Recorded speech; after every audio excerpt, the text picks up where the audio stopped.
E aí pessoal, bem-vindos ao canal Civilização Brasileira. Esse daqui, pessoal, é um vídeo muito sério. A cultura popular brasileira vem sendo perseguida. E nós, que nos importamos com a sua valorização, precisamos nos levantar contra isso.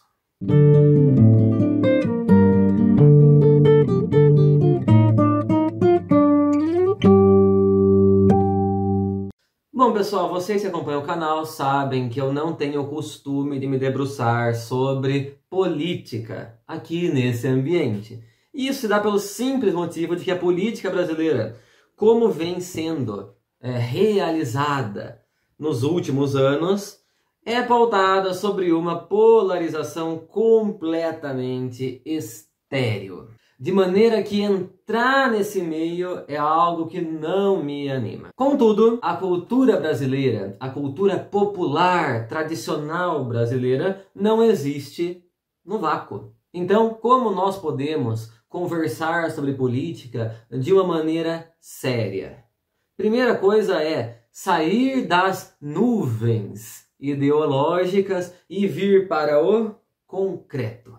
Nos debruçar sobre os fatos concretos, pessoal. E é isso que eu vou fazer aqui, mas na segunda parte desse vídeo. Antes, pessoal, eu quero fazer uma reflexão um pouco mais geral, no seguinte sentido. Eu percebo que a cultura popular brasileira, a cultura tradicional brasileira, ela passa por, de um lado, um movimento inconsciente de demolição, e de outro lado, iniciativas conscientes de perseguição. E eu vou usar esse termo aqui. Pode parecer exagerado para alguns, né? Mas eu acho que se aplica bem ao caso. Comentemos o primeiro, esse processo inconsciente de demolição. Vejam, o Brasil é um país dependente e subdesenvolvido. Nós somos consumidores vorazes da cultura de massa norte-americana. Ou seja, aquilo que tem de pior na cultura norte-americana é o que é exportado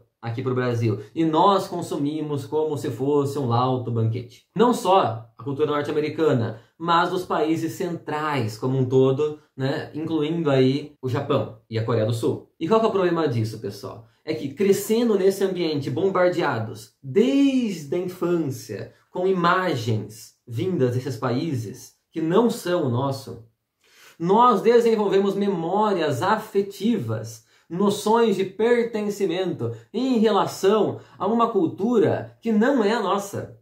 E começamos a nos desconectar daquela cultura que foi gestada pelo nosso povo no decorrer de séculos e séculos e séculos. E daí acontece que nós estamos no Brasil, mas nós não nos vemos como brasileiros. E isso fica muito claro, por exemplo, no caso do Halloween. Eu sei que tem muitos amigos nacionalistas aqui que já fizeram vídeos, né, criticando o Halloween, né, essa mania que os brasileiros têm tido de querer celebrar essa festividade, que é uma festividade folclórica dos Estados Unidos. Mas eu até entendo, viu? De verdade, eu até entendo. Porque, pessoal, olha só, né? A minha geração, por exemplo, que é a geração da década de 1990, a gente cresceu com uma TV na nossa cara, né? E nessa TV, pessoal, todas as séries que a gente assistia, de desenhos, né, as séries mesmo, filmes, que vinham dos Estados Unidos, sempre tinha algum episódio de Halloween. E daí a gente acaba criando memórias em relação a isso.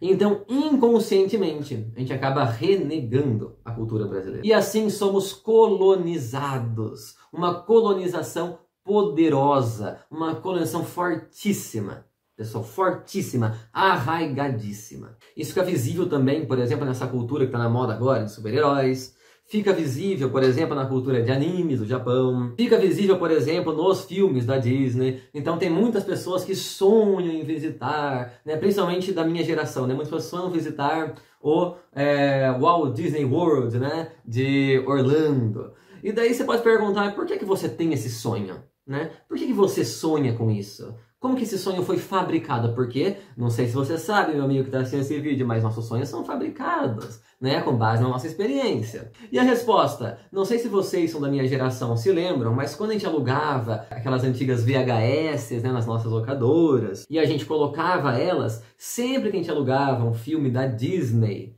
A primeira propaganda que aparecia, não tinha como pular, não tinha como você pular, tinha como você avançar, né? Mas não tinha como pular. Era a propaganda do Walt Disney World, né? Então a gente já crescia com essas imagens na nossa cabeça. A gente já crescia com isso. E daí vão se formando sonhos, né? Então existe esse processo, isso eu queria dizer. Agora, pessoal, e agora vem a parte mais grave mesmo do vídeo. Tudo isso aqui foi só uma introdução, tá? Que são as perseguições diretas, conscientes e claras que a cultura brasileira vem sofrendo nos últimos tempos. Nós passamos agora pelo mês de junho, que é o grande mês das festas tradicionais do Brasil, dentre as quais a maior de todas é a festa de São João, a festa junina. Pessoal, essa daí é a festa magna da brasilidade. É a maior festa do Brasil, é uma festa que é realizada em todo o território brasileiro e que é profundamente arraigada nesse solo. E eu vi recentemente a notícia de que a Prefeitura de Olinda resolveu não celebrar o São João esse ano, 2025. Daqui a pouco eu vou abrir a matéria aqui para a gente ver. E lendo aquela matéria, eu me perguntei, né? Será que isso, né, da Prefeitura se recusar, por exemplo, a manter uma festa tradicional brasileira, é algo que está acontecendo no Brasil inteiro ou é algo restrito a Olinda? É óbvio que eu sabia a resposta, né? Então eu pesquisei e assim, a espuma da minha pesquisa, né, a superfície da superfície, já me trouxe vários casos que eu vou mostrar aqui para vocês. Mas antes, uma coisa que eu gostaria de comentar, pessoal, já faz um tempo, é o seguinte. Eu sou professor da rede pública do estado de São Paulo, dou aula para o Fundamental 2, Ensino Médio e EJA. E nessa caminhada de professor, a gente acaba conhecendo outros professores e eles vão trazendo a nós causos, né, do seu cotidiano do trabalho. E uma coisa que eu ouvi de amigas minhas, próximas a mim, que trabalham na educação infantil, é que tem sido muito difícil em algumas escolas trabalhar a temática do folclore. Existem leis que estabelecem que o folclore brasileiro precisa ser ensinado nas escolas. Graças a Deus. Contudo, em algumas escolas, por pressão de alguns pais, as professoras passam por uma espécie de coação e não podem ensinar essa temática de maneira correta. Por exemplo, você pode falar sobre a festa junina, mas você não pode falar sobre São João, porque pais de crianças evangélicas se desagradam. Ou seja, você pode falar sobre a festa junina, mas você tem que tirar São João, São Pedro e Santo Antônio. Você não pode, porque são elementos católicos. Daí ofendem algumas pessoas, algumas pessoas que não partilham da religiosidade popular católica. Ou seja, na prática, pessoal, o professor acaba sendo obrigado a ensinar errado. Vocês têm noção disso? Né? Ou seja, a partir do momento que a escola fala, não, alguns pais não querem que se ensine, né, que fale de religião, né, então não pode falar sobre São João, né, mas tem que falar sobre a festa junina. Pode falar sobre a festa junina. Você tenta explicar uma festa junina sem São João, que é o seu motivo. Você está ensinando errado. O professor é obrigado, por coação, a ensinar errado. Vocês têm noção de como isso é crítico, pessoal? E isso não acontece apenas em relação à festa junina. Isso acontece em relação ao folclore como um todo. E não é apenas um caso que chegou até mim. Eu não vou dizer de onde, né? De quais prefeituras. Mas vejam, essas coisas pequenas, elas vêm chegando e elas estão se ampliando. Outra professora que conversou comigo, ela comentou que precisava trabalhar sobre a cultura de Goiás, mas não podia falar sobre nenhuma festividade que fosse religiosa. Não podia mostrar igrejas, né? A festa junina mesmo, né? Você vai fazer aqueles painéis de festa junina, você não pode colocar igrejas. É óbvio que não é assim em todas as escolas, mas pessoal, isso está acontecendo. Isso sem falar em pais que de fato se colocam contra o ensino do folclore, porque acreditam que seres como o Saci Pererê, a judiação do Saci, né? São seres diabólicos, então não pode se falar sobre isso. Pessoal, isso daí é gravíssimo, porque estão tentando subtrair elementos que são da nossa cultura popular, que são da nossa nacionalidade.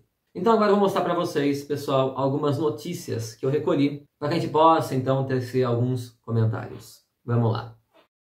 Pessoal, vamos então ao fato disparador. Eu acompanho essa página aqui, Olinda de Antigamente, no Facebook. Recomendo a todos do canal. É uma página deliciosa de se acompanhar. Deliciosa. E assim, essa página ela traz muitas informações históricas, assim, é maravilhoso, assim. Recomendo muito. E daí eu me deparei com esse texto, do dia 24 de junho. Cadê o São João, prefeita? Vamos ler um pouquinho. No São João de 2025, o olindense ficou mesmo a ver balões, bem distantes. Sem decorações juninas e investimentos em polos de animações com atrações juninas.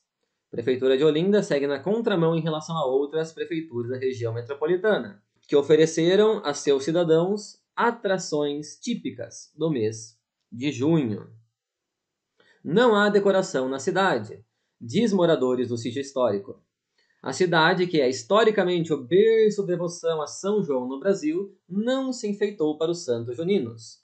Nenhum polo foi oferecido pela prefeitura na gestão de Mirella Almeida, que é evangélica.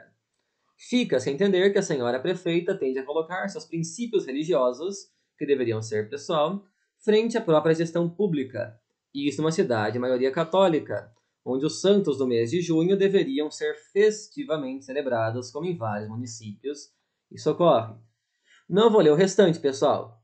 Esse texto aqui é de Heriberto de Souza Martins Leão, tá? Essa daqui é a imagem, gestão de prefeita evangélica, festa junina é extinta em Olinda, tá? Esse texto me chamou a atenção, eu fiquei assim bem surpreso. Fui procurar outras fontes, encontrei, tá? Encontrei. E daí, eu me perguntei, será que isso ocorre em outras regiões? Como eu disse, já sabendo que eu iria encontrar algumas coisas. E trouxe, então, outros exemplos, para além da nossa cidade de Olinda, querida cidade de Olinda. Carta capital. Prefeita no Maranhão troca carnaval por festa gospel e destina 600 mil a shows religiosos. Dia 31 de janeiro de 2025. Entre as atrações estão Maria Marçal, uma cantora gospel de 15 anos, cujo cachê será de 210 mil reais. Olha a fotinha da prefeita, né? Cidade de Zedoca. Com um mês à frente de Zedoca, no interior do Maranhão, a prefeita Flavinha Cunha, do PL, optou por trocar a festa de carnaval do município por um festival de música gospel. O anúncio ocorreu em um vídeo no qual ela aparece ao lado do deputado federal Josimar Maranhãozinho, PL Maranhão. Segundo a Carta Capital, isso iria custar 605 mil reais com shows religiosos. Serão 4 dias de muito louvor e adoração a Deus, disse Cunha na gravação. Daí tem aqui a tal da Maria Marçal, 210 mil. Banda Morada, 170 mil. Nunca falei nenhuma das duas, tá? Então, já temos aqui um excelente exemplo, né? Recomendo que todos continuem lendo a matéria, caso tenham interesse. Aqui é apenas mais um exemplo. Vamos a este. Brasil de fato. Decreto que proibia a realização de festejos carnavalescos em espaços públicos é revogado. 17 de janeiro de 2024. Então, há um ano. Nesta quarta-feira, 17, Bruno Cunha Lima, União Brasil, prefeito de Campina Grande, revogou o decreto que proibia a realização de festejos carnavalescos em espaços públicos e suas imediações. Uma ação pública civil havia sido ajuizada pela Defensoria Pública de Campina Grande para suspender a determinação. Então, mais um fato lá na Paraíba. Prefeito Bruno Cunha Lima. E ele, pessoal, havia organizado, por meio desse decreto, né, um chamado Carnaval da Paz, né, que teria, então, essas festividades religiosas evangélicas no lugar do Carnaval Popular. Por uma pressão, então, da Defensoria Pública, o decreto acabou sendo revogado. Que bom. Esse daqui eu achei ótimo. O tempo. Prefeito diz ter matador de demônio para receber adeptos de religiões de matriz africana. Se liga para você não ir para o inferno. Se liga para você não ir para o inferno, diz prefeito em solenidade do Dia Municipal do Evangélico ao citar seguidores de religiões de matriz africana. Matéria do dia 18 de junho de 2025, recente. O prefeito de Parauapebas, Pará, Aurélio Goiano, do partido Avante, deve responder criminalmente por falas preconceituosas e discriminatórias em relação às religiões de matriz africana durante uma sessão solene realizada na Câmara Municipal em homenagem ao Dia Municipal do Evangélico. Tem aqui o videozinho do nobilíssimo, excelentíssimo prefeito falando essas asneiras. Esse prefeito é terrivelmente temente a Deus. Se as religiões de matriz africanas precisarem do apoio da prefeitura, a coordenação de assuntos religiosos está de portas abertas e um pastor irá recebê-los e ainda vai dizer: Jesus salva, Jesus cura e se liga para você não ir para o inferno, disse o prefeito ao microfone da Câmara. Ele ainda diz que foi Deus que me colocou nesta cidade, olha só. E vejam, esse prefeito ele criou o Departamento de Assuntos Religiosos, né, coordenado, liderado por um pastor, José Geraldo, né, que vai então propor a conversão aos adeptos das religiões de matriz africana. Vamos ver mais um aqui. Agência Brasil. Pastor evangélico é indiciado por ofender religião de matriz africana.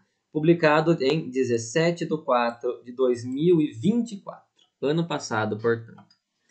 O pastor evangélico Felipe Valadão, famigeradíssimo, da Igreja Lagoinha em Niterói, região metropolitana do Rio, foi indiciado nesta terça pelo crime de intolerância religiosa durante um evento oficial da Prefeitura de Itaboraí, ocorrido em maio de 2022. Na ocasião, ao falar no evento diante do público, Valadão ameaçou acabar com o terreiro de Umbanda no município e disse que converteria os dirigentes dos centros espíritas da religião. Ao microfone, Valadão disse que de ontem para hoje tinha 4 despachos aqui na frente do palco. Avisa aí para esses endemoniados de Itaboraí que o tempo de bagunça espiritual acabou. A igreja está na rua, a igreja está de pé. E ainda digo mais, prepara para ver muito centro de Umbanda sendo fechado na cidade. Olha que gracinha. Agora vocês podem me questionar, mas ele não está falando em nome de si mesmo, o pastor evangélico Felipe Valadão, ele não é prefeito, né? Verdade, só que ele estava em um evento oficial da prefeitura de Itaboraí. Então, né? Num evento oficial não deveria falar esse tipo de coisa. Então, pessoal, olha, a partir desses fatos, a gente tem a questão do São João, tem a questão do Carnaval e tem a questão das religiões de matriz africana. Ou seja, 3 elementos da cultura popular tradicional brasileira. Os 3 sendo perseguidos. Olha só que coisa, né? Tem ainda, pessoal, essa matéria aqui que eu achei bem interessante, do UOL. São João. Igrejas evangélicas adaptam festa junina com forró gospel. Do dia 27 de junho de 2023, tá? Há 2 anos, portanto. E aqui comenta como o São João está sendo ressignificado por algumas igrejas evangélicas, né? Seria uma festa junina sem João com Jesus, tá? Isso daqui, pessoal, eu vou ser bem sincero, né? Eu queria só mencionar que isso acontece, mas isso daqui não me incomoda em si, tá? Eu acho que as igrejas evangélicas se deparam, né, com uma festividade católica popular muito poderosa. Algumas simplesmente proíbem os seus fiéis de participarem, né? Outras tentam ressignificá-lo, né, para não ficar numa luta cega que vai terminar em derrota. Isso realizado no âmbito das igrejas não tem problema nenhum, pessoal. Não tem problema nenhum. Ao meu ver, tá? Tudo que eu falo é do meu ponto de vista, obviamente. O problema é isso sair do âmbito das igrejas e alcançar o âmbito público. Daí o negócio não dá certo, pessoal. No texto de Olinda de antigamente, né, fala, né, a população de Olinda é majoritariamente católica, né? Mas, pessoal, eu falo isso não importa. Não interessa, tá? Não interessa. A questão é a festividade popular, tradicional, 5 séculos aqui no Brasil, sem falar, né, o seu período em Portugal. Então, independente do número de católicos, tá? É uma festividade da brasilidade. Por isso que deve ser preservada e por isso que tem que ser fomentada também pelos órgãos públicos, certo? Agora, pessoal, vamos para a cereja do bolo, que talvez se transforme num vídeo próprio. 2 projetos de lei sancionados pelo governador do estado de São Paulo, Tarcísio de Freitas.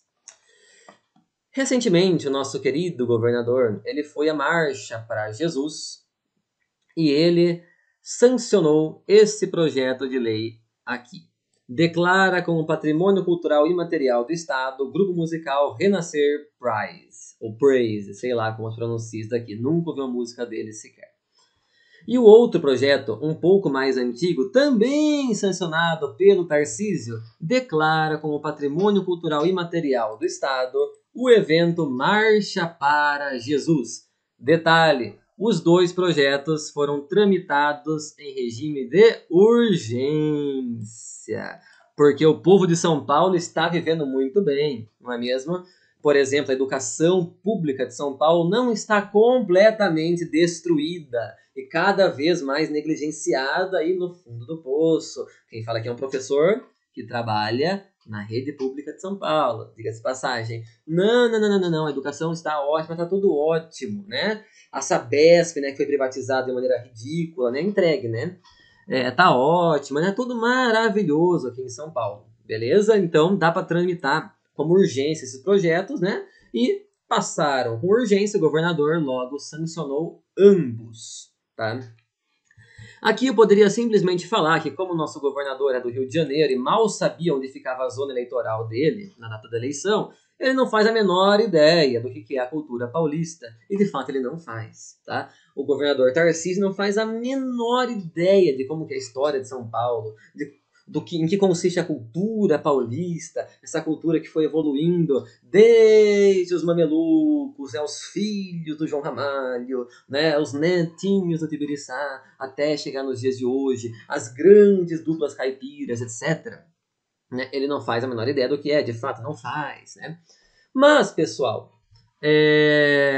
isso daqui é claramente, né, sinais, né, para o eleitorado evangélico, né, ou melhor, para os pastores, para que os pastores peçam voto, né, para o seu rebanho, e assim ele consiga, né, uma parcela desse eleitorado. Óbvio, né? Óbvio. A questão é como que isso atrapalha a promoção da cultura popular brasileira. Em primeiro lugar, eu discordo, acho ridículo, tá? Ter declarado patrimônio cultural e material essas 2 coisas. Tanto a Marcha para Jesus, quanto esse Renascer Prize aí, tá? Discordo totalmente. Agora, é um desvio de foco, né, pessoal? É um desvio de foco. Aqui em São Paulo, a preservação cultural é horrível. Apesar de nós sermos aqui um estado muito rico, a preservação cultural é terrível. Terrível.